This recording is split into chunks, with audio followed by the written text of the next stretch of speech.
Hello everyone, I am Shreya and welcome to my channel Shreya's Camprex.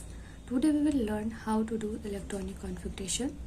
So let's start. मैं आपसे ये hope करती हूँ कि अगर आप इस वीडियो तक आए हो इलेक्ट्रॉनिक कॉन्फ़िगरेशन कैसे हम करते हैं तो आपको ज़रूर एटम के बारे में कुछ बेसिक नॉलेज होगा, लाइक शेल, सब सेल एंड ऑर्बिटल्स क्या होते हैं। अगर नहीं है तो उसको भी हम यहाँ पर शॉर्ट में क्लियर करते हुए चलेंगे। तो सबसे पहले हम देखते हैं कि एक एटम में कितने शेल्स होते हैं, क्योंकि इलेक्ट्रॉनिक कॉन्फ़िगरेशन हमें करने के लिए शेल, सब सेल और ऑर्बिटल्स के बारे में बेसिक नॉलेज थोड़ी बहुत रहेगी तो हमारा कॉन्सेप्ट और अच्छे से क्लियर हो पाएगा। तो यहाँ पर जो शेल होते हैं किसी भी एटम में वो 4 है, KLMN। और जो शेल होते हैं वो किसको प्रेजेंट करते हैं, मेन एनर्जी लेवल को प्रेजेंट करते हैं। जैसे कि यहाँ पे आपने देखा कि n=1, n=2, n=3 एंड 4 मैंने यहाँ पे लिख रखा है। इसका मतलब ये है कि कौन से शेल में है ये KLMN, यानी कि ये जो n है वो किसको प्रेजेंट करता है, तो एजीमुथल प्रिंसिपल क्वांटम नंबर को प्रेजेंट करता है। और हर एक शेल में सब सेल भी होते हैं। जैसे कि K शेल है तो उसमें कितने सब सेल होंगे, उसमें एक सब सेल होगा जो कि S है। उसके बाद L में कितने सब सेल हैं, तो 2 S और P। M में कितने सब सेल हैं, 3 S P D। And N में कितने सब सेल हैं, 4 S P D and F। अब हम देखते हैं सब शेल्स। तो सब सेल्स के लिए हम एजीमुथल क्वांटम नंबर का यूज़ करते हैं सब सेल्स को फाइंड आउट करने के लिए। लेकिन अभी हमें यहाँ पे सब सेल फाइंड आउट नहीं करना है, सिर्फ उसके बारे में बेसिक नॉलेज हमें जानना है। तो कौन कौन से सब सेल्स होते हैं, there are 4 sub shells S P D and F। और L जो है, L मैंने इसलिए लिखा है, L जो है वो एजीमुथल क्वांटम नंबर को प्रेजेंट करता है। यहाँ पे आप देख सकते हो। तो S सब सेल में कितने डिजेनरेट ऑर्बिटल्स होते हैं, तो यहाँ पे आप देख लो S सब सेल में 1 डिजेनरेट ऑर्बिटल होता है। और एक डिजेनरेट ऑर्बिटल में हम कितने इलेक्ट्रॉन्स फिल कर सकते हैं, 2 इलेक्ट्रॉन फिल कर सकते हैं, इसलिए यहाँ पे S के ऊपर मैंने 2 लिखा है। वैसे ही P जो सब सेल है उसमें कितने डिजेनरेट ऑर्बिटल होते हैं, 3 होते हैं, D में 5 होते हैं और F में 7 होते हैं। तो जैसे कि P में 3 डिजेनरेट ऑर्बिटल होते हैं और एक ऑर्बिटल में हम 2 इलेक्ट्रॉन्स फिल कर सकते हैं। तो आप बताओ कि कितने इसमें इलेक्ट्रॉन्स हम फिल कर सकते हैं, 6 इलेक्ट्रॉन फिल कर सकते हैं। वैसे ही D में कितने फिल कर सकते हैं, 10 इलेक्ट्रॉन्स। एंड F में कितने फिल कर सकते हैं, अगर इसमें 7 डिजेनरेट ऑर्बिटल है तो हम F में 14 इलेक्ट्रॉन्स को फिल कर सकते हैं। इसलिए मैंने यहाँ पर S के ऊपर 2, P के ऊपर 6, D के ऊपर 10 एंड F के ऊपर 14 लिखा है। तो ये थोड़ी जो बेसिक नॉलेज है वो आई होप आपकी क्लियर हो गई होगी। यानी कि शेल कितने होते हैं, 4 सेल होते हैं KLMN। उसमें कितने सब सेल होते हैं, S P D and F। और प्रत्येक सब सेल में कितने ऑर्बिटल्स होते हैं, यानी कि S में एक डिजेनरेट ऑर्बिटल होता है जिसमें 2 इलेक्ट्रॉन भर सकते हैं। P सब सेल में 3 होते हैं जिसमें 6 इलेक्ट्रॉन्स भर सकते हैं। D में 5 डिजेनरेट ऑर्बिटल्स होते हैं, उसमें हम 10 इलेक्ट्रॉन भर सकते हैं। और F में 7 डिजेनरेट ऑर्बिटल्स होते हैं, उसमें हम 14 इलेक्ट्रॉन्स फिल कर सकते हैं। अब हम देखते हैं अबव प्रिंसिपल। अबव प्रिंसिपल की हमें क्यों ज़रूरत पड़ी, क्योंकि हमें इलेक्ट्रॉन्स को इलेक्ट्रॉनिक कॉन्फ़िगरेशन में हमें उसका अरेंजमेंट करना होता है कि कैसे हम इलेक्ट्रॉन्स को फिल करेंगे। तो ये देखिए आपकी जो अबव प्रिंसिपल है वो ये सीरीज़ हमें निकाल करके देता है। अब ये सीरीज़ हम रटेंगे तो हमें कब तक याद रहेगा, कुछ दिन तक याद रहेगा, लेकिन हमें इसका कॉन्सेप्ट जानना पड़ेगा ना कि कैसे इस सीरीज़ को हम निकालते हैं। इसी के लिए हम अबव प्रिंसिपल पढ़ते हैं। अबव प्रिंसिपल आपको ये बताता है कि जो इलेक्ट्रॉन्स हैं वो किस सीरीज़ में भरे जाएंगे, यानी कि इंक्रीजिंग ऑर्डर में रहेंगे, डिक्रीजिंग ऑर्डर में रहेंगे, कैसे रहेंगे। तो देखिए आप, जो अबव है वो जर्मन वर्ड है, इसका मतलब होता है building up. Electrons are filled in an orbital in the increasing order of orbital energy level. यानी कि जो इलेक्ट्रॉन्स हैं वो लोअर एनर्जी से हायर एनर्जी की तरफ जाएंगे, लोअर एनर्जी से हायर एनर्जी की तरफ फिल होंगे। तो चलिए अब हम देखते हैं कि ये सीरीज हमने कैसे निकाला है। इस सीरीज को निकालने के लिए हम यहाँ पर फोकस करेंगे कि इसके लिए हमें सबसे पहले इस सीरीज में हमें लिखना होगा सब शेल्स को। जैसे कि यहाँ पे आप देख सकते हो 1s, तो फर्स्ट पे मैंने क्या लिखा है 1s, फिर 2s and 2p, 2s and 2p, 3s 3p 3d। फिर 4s 4p 4d 4f, 5s 5p 5d 5f, 6s 6p and 6d and then 7s and 7p। उसके बाद हम क्या करेंगे, एनर्जी लेवल इसका कहाँ से कहाँ जाएगा, कैसे जाएगा ये, तो उसके लिए सबसे पहले हम 1s, फिर उसके बाद कहाँ पे आएगा ये 2s में, फिर 2p एंड 3p 3s, उसके बाद 3p एंड 4s, फिर 3d 4p एंड 5s, फिर 4d 5p and 6s, then 4f 5d 6p 7s, then 5f 6d and 7p। तो आप देख सकते हो जैसे जैसे इसमें हमने जिधर से भी एरो को ले गया है और जैसे हमने इस एरो को लिया है उसी सीरीज में, जिस सीरीज में ये एरो गया है उसी सीरीज में यहाँ पर जो अबव से हमने जो सीरीज निकाल ली है जिससे हम इलेक्ट्रॉनिक कॉन्फ़िगरेशन को किसी भी एलिमेंट का निकालेंगे वो सेम ही है। 1s देन 2s, तो 2s 2p 2p 3s 3p, वैसे ही यहाँ तक 7p तक हम आएंगे। तो ये था ये सीरीज निकालने का तरीका कि हम कैसे इस सीरीज को निकालेंगे। तो ये है अबव प्रिंसिपल के थ्रू हम इस सीरीज को निकाल लेंगे। अब मैं एक आपको एग्जांपल इसको सॉल्व करके दिखाती हूँ। जैसे कि आप यहाँ पे एक एग्जांपल देख सकते हो कि सोडियम जिसका एटॉमिक नंबर क्या है 11 है। किसी भी एटम का हमें इलेक्ट्रॉनिक कॉन्फ़िगरेशन फाइंड करने के लिए एटॉमिक नंबर जानना बहुत ज़्यादा ज़रूरी है क्योंकि इतने ही इलेक्ट्रॉन्स हमें इसमें फिल करने होंगे। तो आप देख सकते हो यहाँ पे 1s है, सीरीज में क्या है पहले 1s है, 2 इलेक्ट्रॉन्स इसमें फिल हो गए, बचे कितने आपके 9 इलेक्ट्रॉन्स बचे हैं। फिर 2s यहाँ पे आप देख लो, उसके बाद क्या है 2p है, तो इस पे 2 इलेक्ट्रॉन्स, इस पे 2 इलेक्ट्रॉन्स और इस पे 6 इलेक्ट्रॉन्स मिला के कितने हो गए हमारे 10 इलेक्ट्रॉन हो गए। फिर बचा सिर्फ एक है तो यहाँ पे 3s, तो 3s 2p के बाद क्या आया है 3s, तो हमने 3s लिखा। अब इसमें 2 इलेक्ट्रॉन्स तो फिल हो सकते हैं बट हमें चाहिए कितने, सिर्फ एक इलेक्ट्रॉन चाहिए, तो हम सिर्फ एक लिखेंगे, 2 नहीं लिखेंगे क्योंकि 2 लिखेंगे तो ये 12 हो जाएगा जो कि गलत हो जाएगा। हमें चाहिए सिर्फ 11 इलेक्ट्रॉन्स, 11, तो 11 ही इसमें सिर्फ फिल होंगे। तो एक ये एग्जांपल था, एक और एग्जांपल मैं आपको करके दिखा देती हूँ।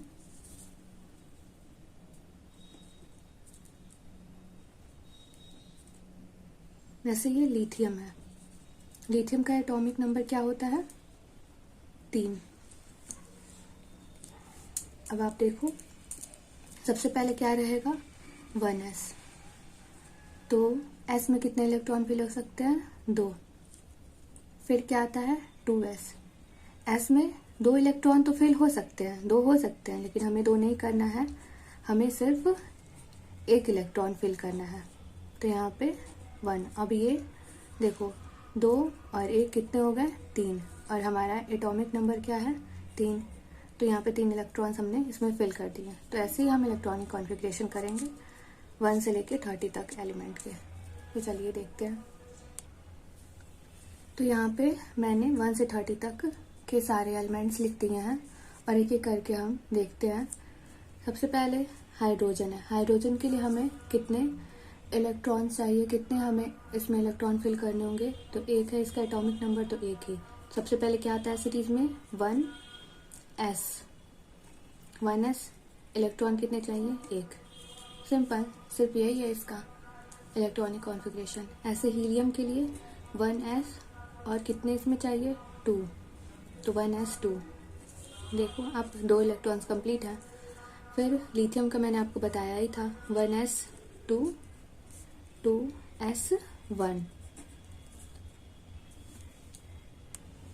फिर है बेरिलियम, इसके लिए 1s2 2s2। Boron 1s2 2s2 2p1। यहाँ पे p में कितने इलेक्ट्रॉन फिल हो सकते हैं 6 हो सकते हैं, लेकिन हमें 6 नहीं करना है, हमें कितना चाहिए 5 चाहिए। तो यहाँ पे ऑलरेडी 4 हो चुका था और एक की हमें ज़रूरत थी, तो हमने सिर्फ और सिर्फ एक ही इलेक्ट्रॉन फिल किया इसमें, तो सिर्फ एक रहेगा। ऐसे यहाँ पे कार्बन है 1s2 2s2 2p2 2 2 4 2 6। नाइट्रोजन का 1s2 2p 2s2 2p3। जैसे ही आप ऊपर की सीरीज़ को करते जाओगे सेम इसमें एक एक इलेक्ट्रॉन्स हमें बढ़ाते जाना है और बाकी का सारा सेम ही रहेगा।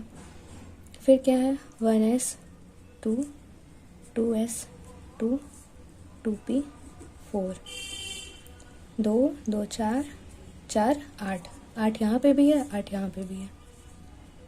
1s2 2s2 2p5 5 एंड 4 कितना हुआ 9।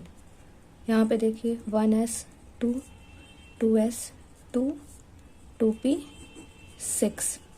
तो यहाँ पे हमारे 10 इलेक्ट्रॉन्स इसके कंप्लीट हो चुके हैं। तो अगर आप चाहो तो ये यहाँ से यहाँ तक सेम ऐसे रख के और इसके भी ऑर्बिटल में जितने 6 इलेक्ट्रॉन्स फिल होने थे 6 पूरे फिल हो चुके हैं। इसके बाद क्या आता है हमारा, तो आप सीरीज़ को या फिर नोट कर लो कहीं पे या फिर बैक करके आप देख सकते हो कि इसके बाद हमारा क्या आता है। 2p के बाद क्या आता है हमारा 3s। और वैसे ही मैंने आपको सोडियम का पहले बताया था, तो यहाँ पे कितने होंगे 1 इलेक्ट्रॉन, क्योंकि 10 ऑलरेडी हो चुके हैं तो यहाँ पे 1 ही होंगे। फिर सेम ऐसे ही यहाँ पे 3s2 सेम ये 10 तक, और आगे क्या हो जाएगा आपका 3s2। फिर क्या आता है 3p, और इसमें कितने ये 10 हो गए थे और 10 2 12 और 1 13। सेम ऐसे ही 3s2 3p, यहाँ पे कितने 2 10 हो चुके हैं पहले ही, 2 12 और 2 14। सेम ऐसे ही 3s2 3p3। तो 15 तक हमने यहाँ पर कर लिया। उसके बाद हम देखते हैं 16 क्या है सल्फर। तो यहाँ पे हम फिर से एक बार देख लेते हैं 1s2 2s2 2p6 3s2 3p4। गिनिए आप 2 2 4 और 6 10 2 12 और 4 16 16 ये भी है और 16 ये भी है। फिर 1s2 2s2 2p6 3s2 3p5 2 2 4 6 10 2 12 और 5 17। फिर इसको मैं आपको होमवर्क में दे रही हूँ, एक ये और जो भी इसमें एक्सेप्शनल है उसको मैं बता देती हूँ आपको। जैसे कि क्रोमियम है और कॉपर है। तो जो कॉपर है और ये क्रोमियम है, इसका जो इलेक्ट्रॉनिक कॉन्फ़िगरेशन होता है वो थोड़ा डिफरेंट होता है, यानी कि एक तरह से वो एक्सेप्शन होता है जिसको बताना ज़रूरी है। तो मैं इसको बता देती हूँ, बाकी सारा आपका सेम ही रहेगा। सीरीज़ के अकॉर्डिंग आप कर सकते हो, अगर कोई प्रॉब्लम हो तो आप पूछ सकते हो। तो सबसे पहले हम इसको देखते हैं। जैसे कि हम नॉर्मल से अभी करते हुए आ रहे हैं वैसे हम करेंगे 1s2 2s2 2p6 3s2 3p6। कितने हो गए ये 10, और ये कितने हो गए अभी तो ये 80 हुए हैं। 3s2 फिर क्या है 4s2 रहेगा 3d। देखो आप ये मिला के ये भी 10 हुए। अब यहाँ पे कितने भरने होंगे 4। बट अगर आपको ये लगता है ये सही है तो ये सही नहीं है, ये गलत है। अब देखो आपके क्या होगा, और इसका रीज़न भी मैं आपको बताऊंगी। इसको कैसे करेंगे, तो ये मत समझना कि ये मैग्नीज का है। 1s2 2s2 2p6 3s2 3p6 4s, s में सिर्फ 1 भरे जाएंगे। देन d 3d 5, इसमें 5 भरे जाएंगे। अब ऐसा क्यों? क्योंकि हमें स्टेबिलिटी पर ज़्यादा ध्यान देना होता है। जैसे कि मैंने आपको पहले बताया था कि जो सब सेल s होता है उसमें कितने डिजेनरेट ऑर्बिटल होते हैं? 1। और d में कितने होते हैं? 5। 1 2 3 4 5। अब देखो, यदि हम ये करते हैं तो यहाँ पे 2 भर जाएंगे, कंप्लीट ये। और इसमें बचेंगे 4, तो 1 2 3 4 बच जाएगा एक ये, तो ये बच गया। इस वजह से ये स्टेबल नहीं रह पाएगा और हमें स्टेबिलिटी पर ज़्यादा ध्यान देना है। इस वजह से जो ये वाला इलेक्ट्रॉन है वो यहाँ पर आ जाएगा और ये जो इसका जो सब शेल है, जो इसका ऑर्बिटल है, वो हाफ फिल्ड हो जाएगा। और फुल फिल्ड ऑर्बिटल और हाफ फिल्ड ऑर्बिटल जो होते हैं वो स्टेबल ऑर्बिटल कहे जाते हैं। कौन कौन से? Full field orbitals and half filled orbitals जो होते हैं, वही ऑर्बिटल्स जो हैं वो स्टेबल कहे जाते हैं। Full filled and half filled orbitals stable कहे जाते हैं। तो हमें चाहिए क्या? हमें या तो फुल फिल्ड चाहिए या फिर हाफ फिल्ड चाहिए। फुल फिल्ड हो नहीं पाएगा क्योंकि उतने इलेक्ट्रॉन्स हैं नहीं, तो हमें हाफ फिल्ड की ज़रूरत है।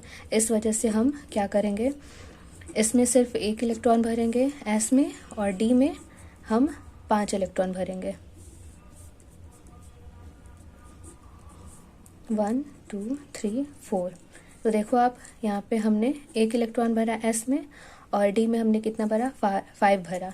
तो अब जाके ये इसका इलेक्ट्रॉनिक कॉन्फ़िगरेशन सही हुआ और बाकी सारा जैसे था वो वैसे ही होगा। अब हम देखते हैं कॉपर का।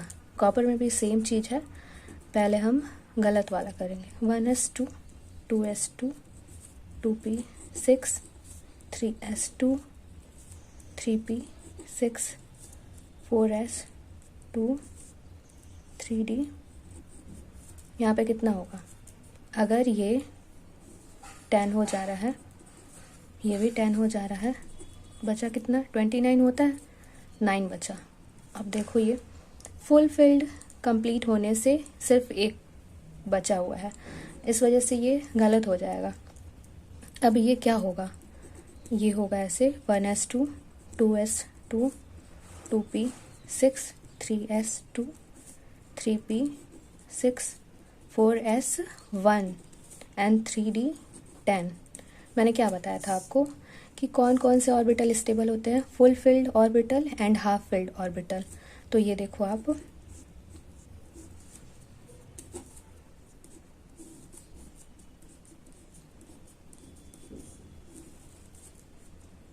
ये पहला वाला अगर हम फिल करके देखते हैं तो 4s में कितने रहेंगे? 2 रहेंगे। और 3d में कितने रहेंगे? 1 2 3 4 5 6 7 8 9। बस तो सिर्फ ये गया ना। अगर हम चाहते हैं तो इसको हम फुल फिल कर लेते और इसको हम हाफ फिल कर लेते। ये भी स्टेबल, ये भी स्टेबल, ये भी खुश, ये भी खुश। तो हम क्या करेंगे? हम इससे 1 इलेक्ट्रॉन इसमें ट्रांसफ़र कर देंगे, तो ये तो फुल फिल्ड हो जाएगा और ये हाफ फिल्ड हो जाएगा। ये भी स्टेबल, ये भी स्टेबल, दोनों खुश शेयरिंग करके। तो यहाँ पे क्या हो जाएगा? 1 इलेक्ट्रॉन रहेगा सिर्फ, और यहाँ पे पूरा का पूरा 10। 1 2 3 4 5 6 7। तो यहाँ पे 10 फिल हो गया। एक्चुअली बीच में जो वीडियो है वो बार बार कट जा रही है। इसका रीज़न यही है कि मेरे फ़ोन का जो स्टोरेज है वो पूरा कंप्लीट हो चुका है। इस वजह से जो वीडियो है वो लॉन्ग नहीं बन पा रही है, इसलिए मैं ये वीडियो और ज़्यादा लॉन्ग भी नहीं लेके जाऊंगी। तो आई होप आपको इतना समझ में आया होगा। और बाकी जो बचे हुए एलिमेंट्स हैं उसको आप होमवर्क में कर लेना, ट्राई करना, क्योंकि अगर सारे में कर दूंगी और आप कॉपी कर लोगे तो पढ़ने का कोई मतलब नहीं रहेगा। और मैंने 17 तक तो अच्छे से बता दिया है, उसके बाद मैंने जो एक्सेप्शन था वो बता दिया है, और बाकी बचे हुए हैं सेम आसान ही है, क्योंकि यहाँ पे आप देख सकते हो 20 तक तो हो ही गया है। उसके आगे पीछे आप करके इसको सॉल्व कर सकते हो। बस सीरीज़ को हमें फॉलो करते जाना है और कौन से सब सेल में कितने इलेक्ट्रॉन्स फिल होंगे उसको देख लेना है। तो बीच बीच में जो वीडियो कट जा रही थी उसके लिए सॉरी, क्योंकि स्टोरेज इसका फुल हो चुका है, इस वजह से अपने मन से वीडियो रुक जा रही है, नहीं बन पा रही थी, तो इसलिए मुझे बार बार इसको बनाना पड़ रहा था खोल के। देन अगर आपको पसंद आया हो तो वीडियो को लाइक कर दीजिएगा और अपने फ्रेंड्स के साथ शेयर कर दीजिएगा। Thanks for watching, happy learning.